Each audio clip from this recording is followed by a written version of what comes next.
Bonjour à vous. Alors ce matin, je viens vers vous déjà pour vous souhaiter une belle journée en ce 1er mai. Et j'aimerais partager avec vous des découvertes que j'ai faites au cours des derniers jours. Tout d'abord, on essaye d'avancer vers nos buts, vers nos envies. Mais les a-t-on vraiment définis? La vie se sépare en 12 catégories.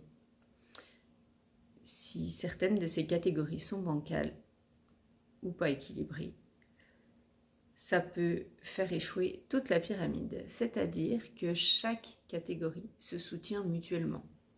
Par exemple, la première catégorie, celle du travail.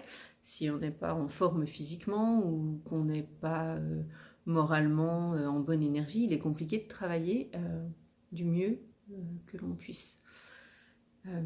Je vais donc vous faire part de ces 12 catégories. Et puis, je vous expliquerai un petit peu les questions que je me suis posées là autour. Alors, la première catégorie concerne la santé et la condition physique. La deuxième concerne la vie intellectuelle. La troisième, la vie émotionnelle. Quatrième, le caractère. Cinquième, la vie spirituelle. Le sixième point, les relations amoureuses.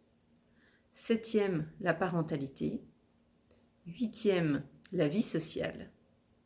Neuvième, les finances. Dixième, la carrière.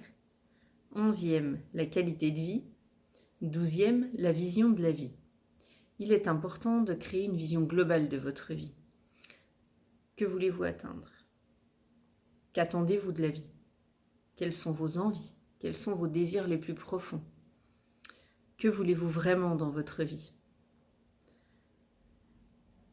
Il est intéressant d'utiliser un support écrit. Je trouve que l'écrit libère vraiment l'émotionnel.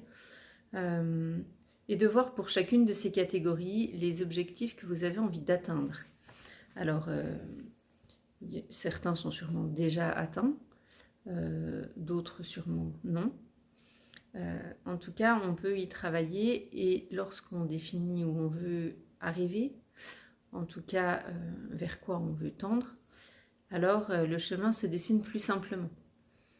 Quand on avance sans trop savoir où on va ni pourquoi on y va, alors on se perd facilement et on est souvent tenté d'explorer plusieurs pistes.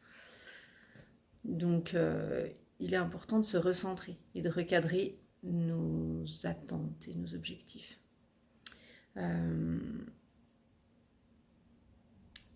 Il est important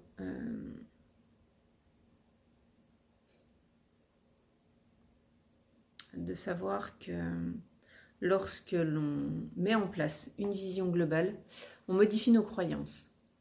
Modifier nos croyances va indéniablement modifier notre vie. Modifier nos pensées, modifier notre façon d'être et modifier notre état d'esprit, nos actions et même pour certains, du coup, si on passe par l'activité physique ou ces choses-là, la santé, l'alimentation, du coup, aura aussi un impact sur notre corps. Notre corps qui est notre moyen de transport jusqu'à la fin de nos jours et qui est à nos côtés jusqu'à la fin de nos jours. On ne pourra pas en changer, alors on peut toujours regonfler, retendre certaines parties ou en dégonfler d'autres, mais en tout cas, il sera avec nous jusqu'à la fin et le jour où lui il lâche, on n'a plus rien. Donc, c'est important de pouvoir recentrer ce qu'on veut et de le demander. L'univers est une source infinie qui peut nous aider à puiser les ressources dont on a besoin. Profitez-en, demandez-lui, faites appel à lui. Voilà. Et mettez juste des pensées de bienveillance, d'amour et de gratitude. Comme je vous l'ai dit l'autre jour, on ne peut pas être dans l'amour et dans la peur. On peut être dans l'un ou dans l'autre. Choisissez vos croyances, choisissez où vous voulez qu'elles vous emmènent et répétez-les tous les jours. Pensez-y à chaque instant. Si vous vous laissez embarquer dans des pensées plutôt négatives ou qui vous détourneraient de vos objectifs, c'est pas grave, acceptez-les et revenez encore à ce qui vous fait vibrer. Voilà, je voudrais juste partager avec vous cette vidéo pour ce matin.